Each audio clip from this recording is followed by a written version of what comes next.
What's up, guys? We're Husbands of True Crime. I'm Josh. I'm Jeffrey. And today we have a crazy case for y'all. And I forgot exactly what I was going to say. There he goes for his blooper. They should have beat his ass.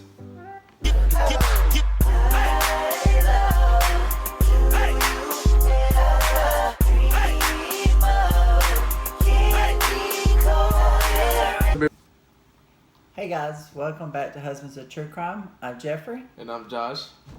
And we're here for yet another case. So let's get started. Hidden Valley is a residential neighborhood in the northwest quadrant of Calgary, Alberta. It is located close to the northern edge of the city. This is where we will meet the family consisting of Sean Boschek, Alan Penny Legion, and their 4 kids. Among these siblings is Dustin Duthie. Dustin grew up in a large blended family consisting of full and half siblings from his mom and his stepfather's previous marriages. His mother, Sean, split from Dustin's biological dad when Dustin was only 3 years old. Once Sean met Alan, he quickly became a great father figure for Dustin. Although Dustin had 3 other siblings, he became very close to his younger stepbrother, Adam.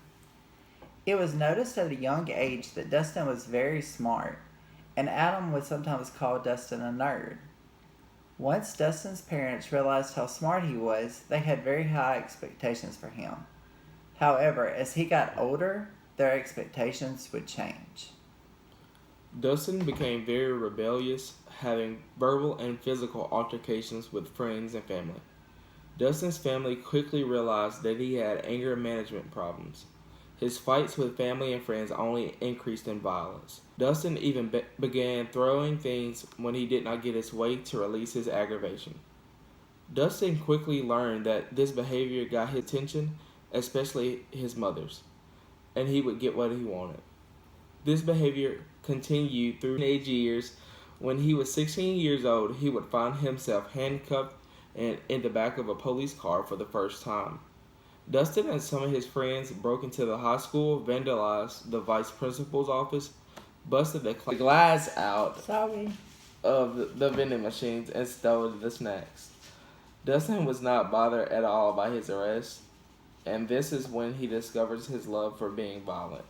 Dustin thought people seeing him in handcuffs made people admire him and think he was cool. Adam, Dustin's younger brother, saw the burden Dustin had become to his parents, but still looked up to his big brother.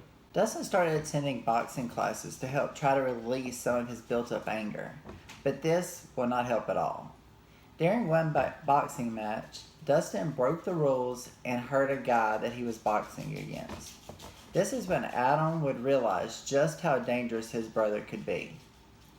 Everyone was scared to confront Dustin or stand up to him. Everyone except his stepfather, Alan. Of course, Dustin does not like this, and it caused a lot of arguments between the two. In their adult years, Adam and Dustin both were actively dating women. This is when Adam would meet and fall in love with Taylor Toller. Sadly, things did not work out between them, and they decided to go their separate ways. This is when Adam would realize that his now ex-girlfriend was spending a lot of time with his brother Dustin. Dustin and Taylor would later announce that the two were now dating. Although Adam was hurt by their relationship, he accepted and supported it. Taylor was born on February 22, 1994. She was described as cheerful, bubbly, and had a contagious smile. She was very close to all of her friends and family. Once she graduated from high school, she decided to take a small break before looking for a long-term job. Once her break was over, she realized that she had a passion for childcare. Children loved Taylor due to her gentle and caring personality. Dustin would quickly become a negative influence in her life. They had a very negative relationship and argued continuously. Although the relationship was not a good one, according to Taylor's friends, she stayed because she hoped Dustin would change or that help him become a better person.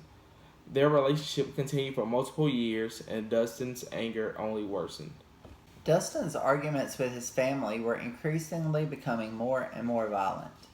On more than one occasion, Dustin punched his brother Adam and his stepfather, Alan. Dustin would become addicted to going to the gym. He would go up to 10 times in a week. Dustin thought going to the gym this often, plus eating a healthy diet, that he would get really massive in no time. After a short period of time, he was not seeing the results as fast as he would like, so he decided to start taking steroids. As you can imagine, steroids on top of his already anger issues was not a good combination. His family asked him to please get off the steroids, and they begged him to seek professional help. However, Dustin would ignore his family's pleas as he did not think it was a problem. Over the next few months, his anger just spiraled more and more out of control. One day, as Dustin was at his parents' house working on his car, he got angry and tried to hit his stepfather with a metal pole. Dustin and Alan would argue regularly at family dinners. However, one fight got so bad that Alan would ask Dustin to leave. As Dustin left, he turned to his family and said, "You'll get what's coming to you," as he stormed out. His family was so used to his outbursts that no one thought anything else about it. On July 31st, 2018, Adam had not heard from Dustin in a while and thought it would be nice to see him and catch up. Also, no one had heard from Taylor in a few days, and both her family and Dustin's family were starting to get concerned. Adam tried to call Dustin's cell phone several times. However, he was only getting his voicemail. A few minutes later, Adam's phone rang and it was a police officer. The officer asked Adam if he could come to his home and talk to him about an important matter. Adam agreed but asked the officer what the topic of conversation was.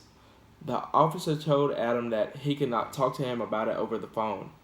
Once the police arrived, they would tell Adam that Dustin had murdered Taylor as well as both of their parents. Taylor had been murdered on July 26, and Sean and Alan had been murdered that morning. Dustin called the police to tell them what he had done. Once the police arrived on the scene, they found the bodies as well as Dustin ready to turn himself in. Dustin confessed to killing Taylor on July 26th, 5 days before killing his mom and stepfather. Forensics would later confirm this. Taylor was found tucked in her bed in a pool of her own dried blood. Dustin said that he and Taylor had been arguing most of the night, and sometime between 4 a.m. and 5 a.m., he placed his hands around her neck and began choking her. Dustin had indeed choked her, however, her official cause of death was a deep laceration to the throat. After she passed away, Dustin pulled the comforter over her as if he was tucking her into bed. A little after 5 a.m., Dustin left the apartment and would head to his mom and stepfather's house. It is said that he carried himself as if everything was normal and no one suspected that anything was wrong. He was able to do this for the next 4 days. At this time, Taylor's parents were very concerned as they normally talked to Taylor daily but had not heard from her in a few days. So they called Dustin's parents to see if they had heard or seen her. Since Dustin's parents had not heard or seen her either, they also became very concerned. Taylor had been a part of their family for over 5 years at this point, and they loved her. Sean, Dustin's mom, started questioning Dustin about Taylor's whereabouts and began looking for her. Dustin told his mom that he had not talked to her or seen her in 3 days. Dustin knew that his family would keep questioning him and continue looking for Taylor. So he decided that the only way he could stop his parents from finding out what he had done was to make them disappear as well. Dustin was in the kitchen talking to his mom as she sat at the dining table going through some paperwork. This is when Dustin would take a knife and stab his mother 6 times. He would then drag her body through the kitchen, attempting to hide her body so that Alan would not see her body when he walked in. Once Alan walked in, Dustin was waiting and stabbed his stepfather 8 times. Dustin placed a tarp over both of their bodies as he frantically tried to clean up the crime scene around him. Officers will find a pile of hair in the family bathroom that was later confirmed to be Dustin's. He had shaved his head in hopes to change his appearance in case he decided to go on the run. He then took his stepfather's vehicle and went back to his apartment. Once he got there, he realized that he had left his key at his parents' house. Therefore, he could not get in the door. Dustin waited outside smoking cigarettes and drinking whiskey as he thought about what his next move should be. After thinking about all he had done, he realized that he would never get away with this, so he dialed 911 to turn himself in. He told the 911 operator that he wasn't sure why he did it, but he had killed his girlfriend as well as both of his parents. Even though Dustin had confessed, it took authorities over 2 years to compile all of the evidence to be used in his trial. They had security cameras at an apartment complex that shows Taylor alive at 4 a.m. and at 5 a.m. The cameras captured Dustin leaving with a bag and a box. The box and the bag were later found in Dustin's car. The box contained bloody towels, which DNA would confirm that the blood belongs to Taylor. After Dustin's arrest, he would end up at a local hospital on suicide watch. He would later be determined fit to stand trial. One key piece of evidence was found by Dustin's brother David in the back of Alan's car. There was a torn up letter wrapped in a ball of tape. As the torn up letter was pieced back together, it revealed Dustin's written confession. The letter shares Dustin's thoughts and feelings he had after killing Taylor. Dustin would go on to say in the letter that, quote unquote, I wanted to know how it felt to feel cold steel run through human flesh and the urge to feel the soul of another human leave the body.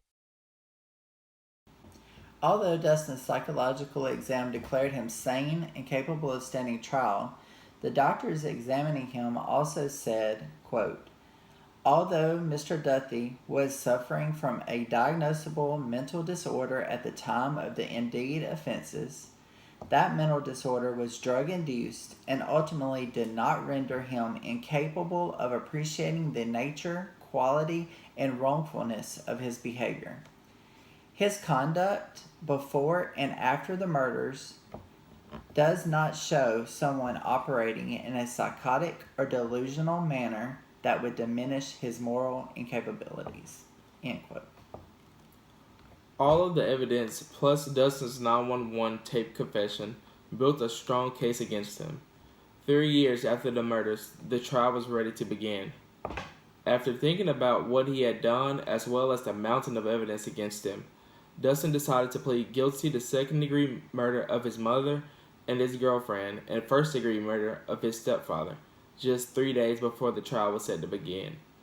In the courtroom during the sentencing, many friends and family read statements. It was said that there was not a dry eye in the courtroom, including Dustin's. Dustin's grandmother, his 3 stepbrothers, and Taylor's mom were among some of the people to read statements. Taylor's mom would say that their family has a piece missing, and that was all because of Dustin's actions. Dustin will reply to these statements by saying, quote, I am not going to stand here and ask you guys for forgiveness, because I understand what happened is inexcusable. If I could take back everything I did and give up my life, I'd bring back 3 beautiful fucking souls.